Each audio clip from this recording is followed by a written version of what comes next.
We will be going over design thinking methods throughout this course. However, methods are only a small part of design thinking. The methods you'll see, like empathy maps or user journeys, will serve as tools to give us better insight into our users' needs. So they're extremely important to the process. But just like with any tool, the intent behind their use is important.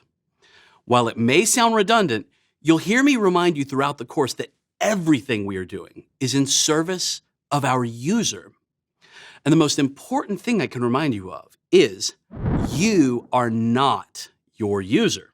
You may share traits with your user, but it's up to you as a design thinker to try your hardest to separate your own biases and assumptions from the process and learn what your user truly needs. That takes us to the importance of assumptions as a mindset in the process. Assumptions in and of themselves are not bad. It's only when we do not acknowledge that we are assuming or test those assumptions that we see problems occur in design thinking.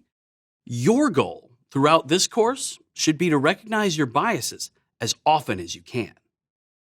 Remind yourself to use empathy to keep your ego in check, because sometimes in the creative process, we become attached to certain solutions that we're excited about, but that don't truly address our users' needs.